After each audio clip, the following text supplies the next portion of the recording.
Share a little bit about what you were just telling us about what had happened in Florida and then there in Kentucky. Me and some friends were working on a food freedom bill in Kentucky. Once any government or other people had stepped out of the room, the guys start to talk to us and they say, if you continue to push your bill, bad things are going to happen to you. John Moody is one of the leading voices on food freedom and co-founder of Rogue Food Conference. He warns that the greatest threat to liberty isn't Washington or Wall Street, it's your fridge. Most of the food you eat is controlled by regulations, corporations, and laws designed to keep you dependent.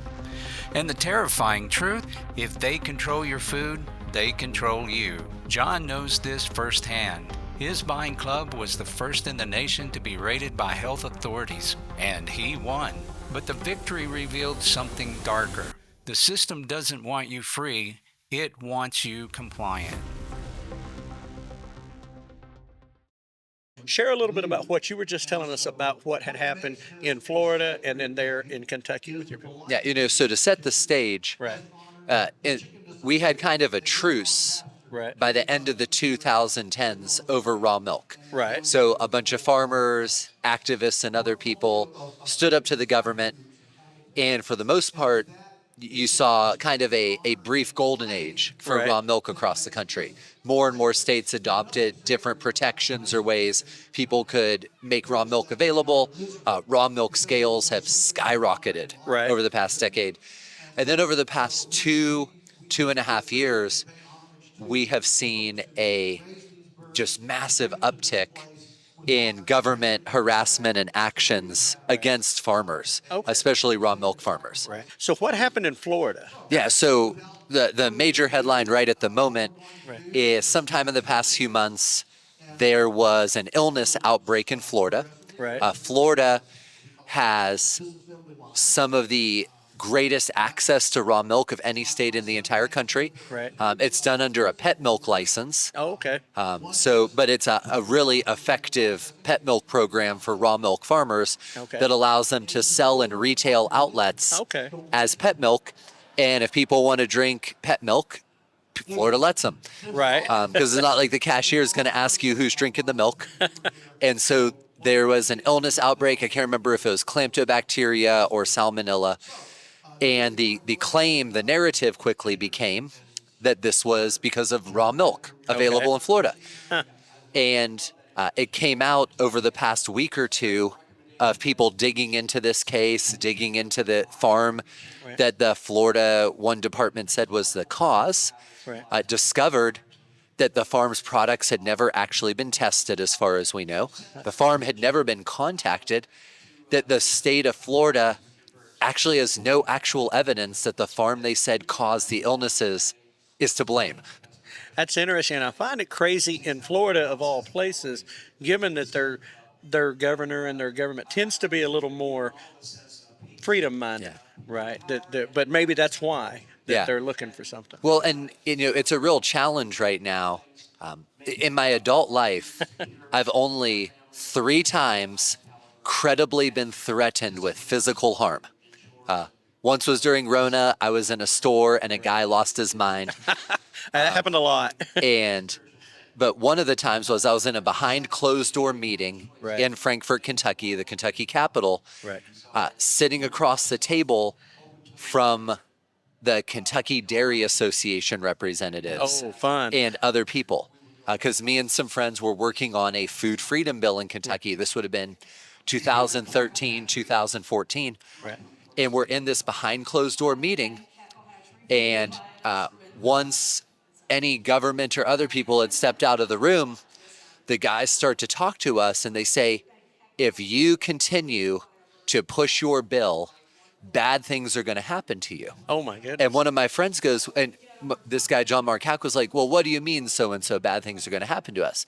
And the guy gets up from his side of the table, walks over, and puts his fist right in my friend John Marcack's face, threatening. And John Marcack laughs at the guy, says, are you threatening me over milk? The Kentucky Dairy Association, in 1998, the state of Kentucky had 8,000 dairy farms, if I Wow. remember correctly. Wow. In 2014, when this meeting happened roughly, it had 800. That's a lot of farms out of business. Imagine that the head of the Kentucky, the person who's supposed to represent dairy farmers, greatest success is eliminating 90% of the people he's supposed to represent. Wow, that's crazy. And so these people are very serious About their power in there. about driving out any form of competition in the market. See, and that's what we had happen a couple of years ago in Oklahoma as well, because we had it was kind of one of those, yeah, nobody cares, right? And they made some rules where, of course, it had to be on the farm purchase, but they couldn't advertise. There was all these different things they could not do anymore, reduced it down. And so that's why the change came. It's like, no, we got to break this up and allow third-party sales. We've got to open this up. And so we're actually, Joel let me know about, through his blog, he lets us know about one of our state senators who's trying to have some hearings on food freedom legislation. So hopefully we're going to be able to get some traction there as well. But so now that happens all over the place, little hidden things nobody knows about. So tell about you said you had a thing in Kentucky early on. You were telling me about that with the I think it was something you were telling me before. I know, I can't remember. I lost the detail. Oh, with our dairy farmer? Yeah. Yeah, so Yeah. we're one of the largest distributors of raw milk in the state of Kentucky through my buying club. And we had a dairy farmer, this would have been about a decade ago now, who was accused of being the cause of a couple kids getting sick. Wow. Right. And so there were a number of possible causes. There was fruit that a number of these kids had all eaten that was the same. Right. Not all of the kids who got sick were confirmed to even have drank raw milk. Right. But some of them had drank raw milk from this farm. And so a bunch of the kids had all been at a same party and swimming in a kid pool together, Right. which is a well-known way kids get sick, Right. pass illnesses. So our farmer was accused. Right. He was sued in civil court. Oh, my The goodness. state of Kentucky accused him and said he was the cause of the outbreak, Wow. but never actually shut him down or anything over it. And so a couple years later, a member of my buying club was at a party up in Louisville, and she overhears some people talking about raw milk. Right. And she walks over and she's like, hey, What's and a guy sitting there, and he goes, I used to work in the lab right? that did all of the food illness safety outbreak testing Wow. for the state of Kentucky. And he begins to tell a story because he's been through dozens and dozens of food outbreaks. Right. And he goes, I've never seen a case like this. He goes, normally we go in, we take a few samples. If the samples test negative, we move on to the next most likely cause. Right. He goes, they went to this farm, they took a first round of samples, they all came back clean. They went back to the farm, they took another round of even more samples, they all came back clean. They went back to the farm again, and they went back, and they went back. He said they did like he said in all of his years, like we're talking illness outbreaks that You're killed people, illness outbreaks that sickened thousands of people. He's like, I've never seen, and the farm came back clean almost 200 times, I guess. Wow. And instead of publicly saying, we screwed up, we clearly had the wrong case, we have never seen a cleaner operation in all of our testing, they still maintain that the farm was the cause. Wow. Just flat refusing to acknowledge. And we see that, I think, once they get a narrative or once they get that they refuse to back off of it. Yeah. And I was talking with you a little bit before about land. So what, and some of the seizures for different things and overreach, we fought some of it in Oklahoma as well. What's happening in Kentucky? Anything happened there where y'all are having any problems with that? Well, our biggest current problem is the solar fields. Right. Farms being converted to solar farms. Right. And that is a disaster on so many levels. Oh, yeah. So I live an hour outside of Louisville, Kentucky. Okay. Semi-rural county. Right. And our county and the adjoining county is having 16,000 acres of solar panels put in. Wow. That's a And- lot of. and you think about what that does to land prices, Oh yeah. what that does to the people who live next to thousands of acres of solar panels, what that's going to do to weather, to runoff. Right. What are those solar panels leaching into the soil, leaching Right. in, just total disaster. Oh man, and I've seen that where it's. In fact, there's some where I live too. They're not that big, but they do exist, and they're doing it. And it's one of those questions like, why are you taking this rural land that should be growing something or Yeah. should be being utilized when you got all these rooftops and you got all these areas you could be putting this, Parking lots, rooftops, all these areas in cities that Right. could use shade. that could use it, right? And so yeah, it's just this amazing mindset. And I've just come to the conclusion that it's two things: either the land's cheap, or they can get it lower cost, and or I just can't help but feel, is there an attack on farmland, this rural land? Yeah, well, this is subject too big for today. Right. But there's this idea of not just, your listeners, I think, know what commodities are. Right. Yeah. But there's this idea of how do you commodify the land itself? Huh. So you have that aspect that's going on with land right now. Right. But then the other thing is, especially with the solar panel thing, this is only happening because the federal government and state governments are incentivizing it. Right. Because the price of land is going way up where I live. Oh, yeah. It's Well, not that ours the too. land is cheap, but if the federal government is giving you a 40% credit on the solar panels, Right. and then the state government is giving you a 30% credit on a whole bunch of things, putting in a carbon net positive or whatever, Right. then our economy is filled with things Right. that don't actually work if you take away the government incentives and supports. Right. And solar panels are one of the most, turning corn into ethanol for biofuel, Right. but turning farmland into solar farms for energy. These are all examples of things we only do because we're taxed Right. and robbed and beaten, and then the government uses that money to beat us again. Right. And that's what I say. Things that in the free market Would never happen. Would Yeah, never they happen. would never survive because they're completely cash flow negative. They're completely equity negative. Right. They don't make any sense from a land use perspective. Right. But if 70% of the cost of doing this project is eaten by the government, Right. then it's like a no lose, because it's a no lose situation. Right. Absolutely. It takes away all the negative financials. And we were talking with Greg Judy yesterday, and Greg was like, if we could just get rid of farm subsidies. Yes. And I think it's the same thing with those energy subsidies Yeah. like that. Yeah. Just get rid of that, and we solve a lot of problems. Oh no! Greg is absolutely right. New Zealand used to be one of the most heavily subsidized farm economies in the world, and I think it was in the late '90s the New Zealand government removed all farm subsidies in the nation completely, and they gave farmers a 3-year transition period Right. as they unwound Wow. these programs. And now the New Zealand farm base is one of the most profitable and productive in the world. Wow.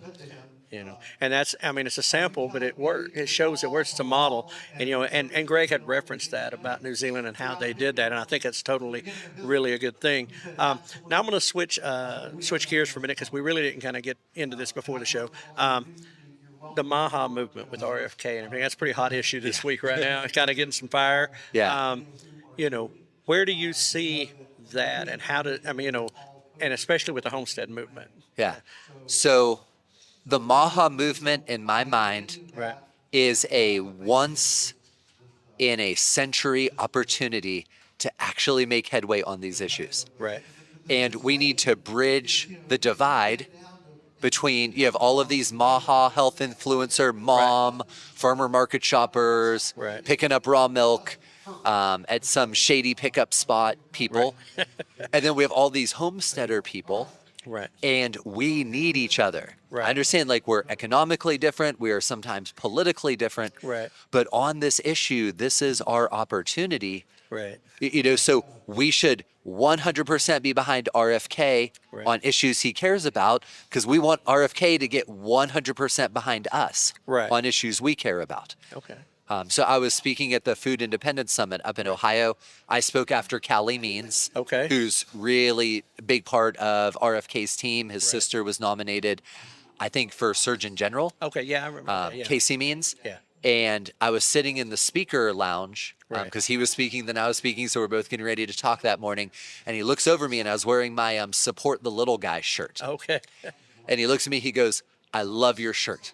Yeah. Because, we need them to understand our problems and concerns, but that means we need to understand their problems and concerns. Right.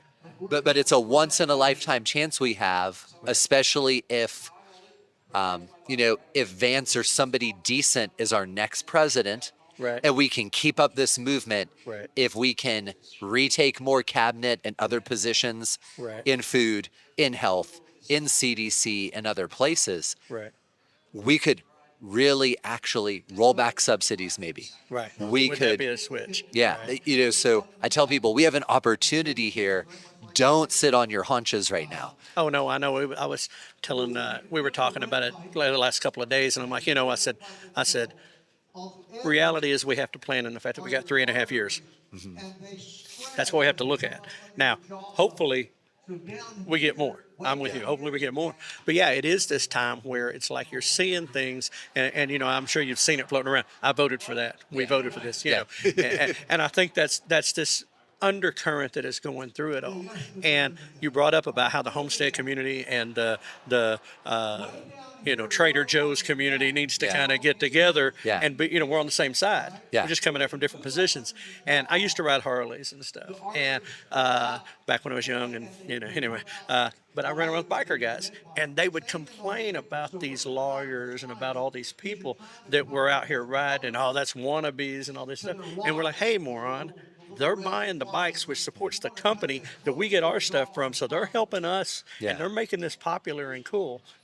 So they're keeping this going. We need to be friends with them, not be knocking them down. And even more so, though, if lawyers are buying Harleys, that means lawyers are going to take an interest in the laws that negatively impact Harley drivers. Right. And that means who do you want representing you in court? Right. Somebody who doesn't care about your culture, the things you care about, Or somebody who or somebody who rides with you. Yeah, maybe they're not tattooed up from head to toe or this, that, or the other, but they enjoy riding a Harley on a Saturday afternoon. Right. And they don't want to see dumb laws make that unenjoyable for them and their family. And I can relate that same way that that person that wants to go to that farmer's market and get their product or go to that farm store, and the person on the other side who's raising it, we're on the same team. Yeah. So yeah, we need to have that, and we need to have guys and gals that are willing to get involved. I know that was something you challenged us at Rogue Food was get involved, run for an office or be engaged in it, and it was like, and I told my brother, I said,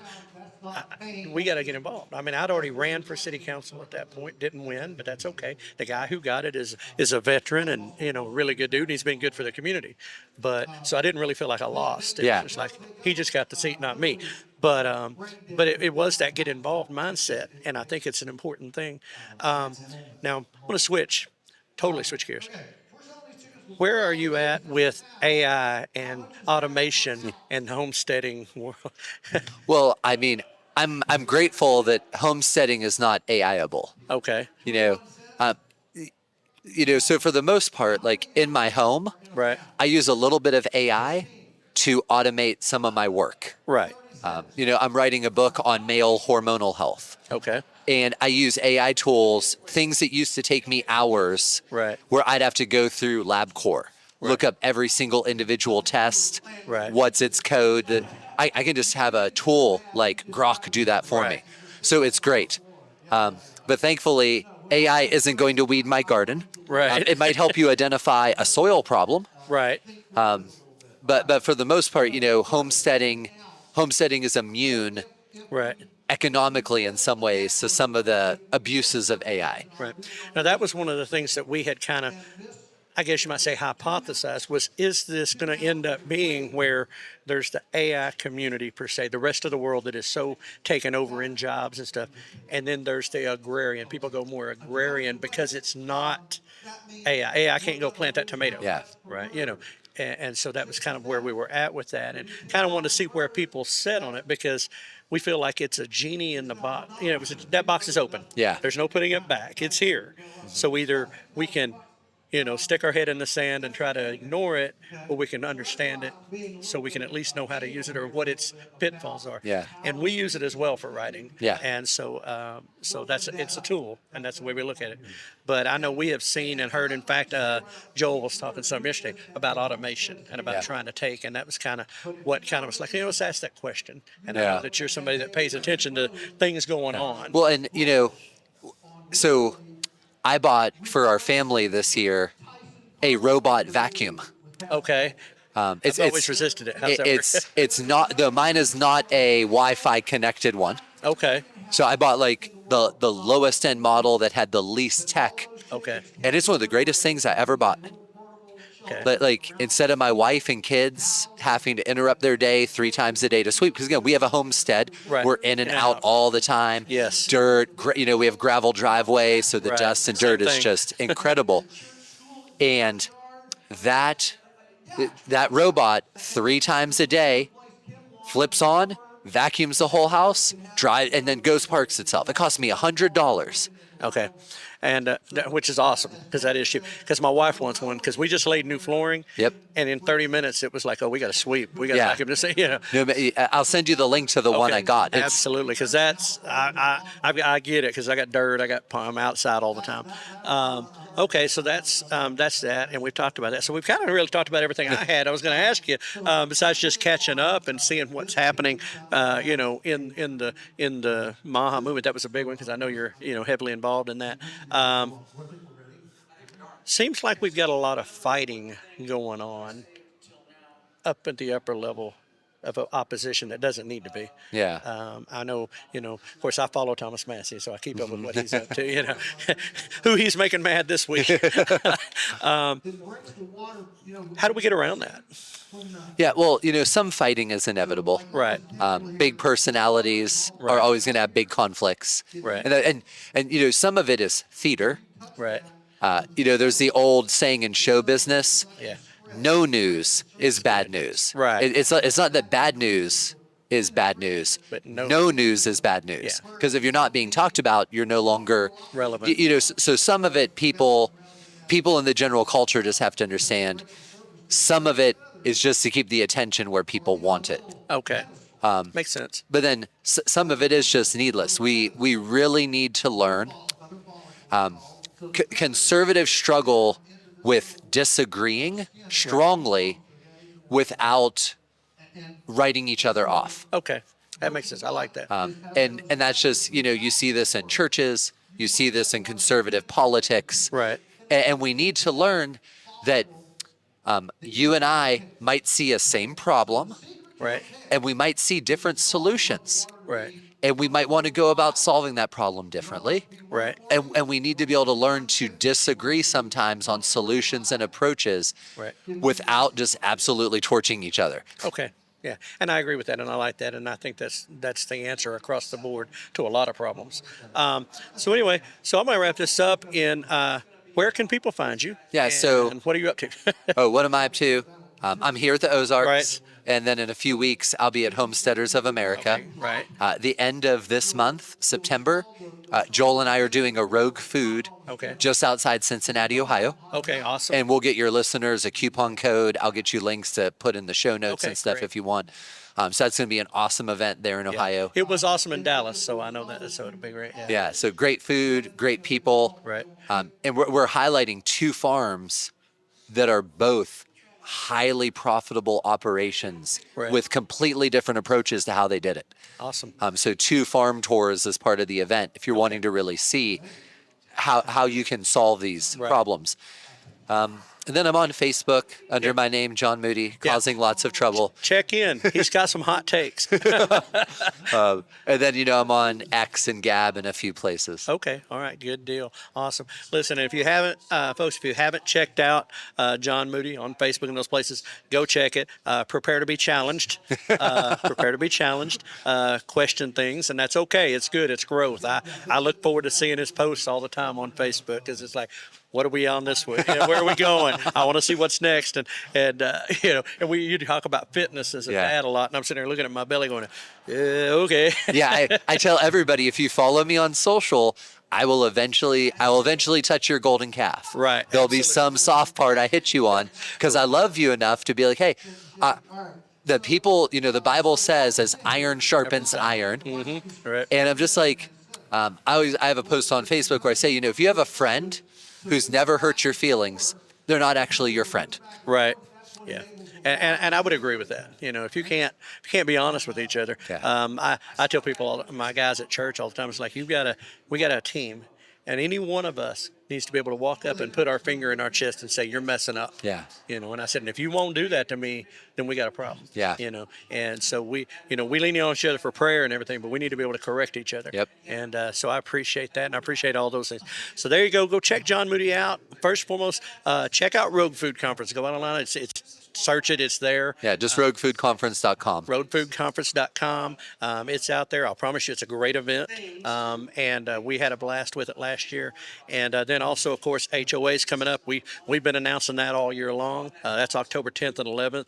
I know tickets are sold out, but you never know. You might be able to score something somewhere. There's a Facebook group Okay. where people who bought tickets and can't make it sell them. Okay, all right. So we'll be looking into that, checking that out, and getting that link out as well, because that's awesome. Because it's the who's who, and it's I've been telling my people here, you will not find a speaker lineup comparing to that, and so definitely a worthwhile event to make out there. So John, appreciate your time joining us, and always, hey brother. Always. And he's going to be speaking here very shortly here at Ozarks for day number 2. And I heard pieces of it yesterday, and it's a very lively presentation, as always. So, John, again, appreciate you spending your time with us this morning.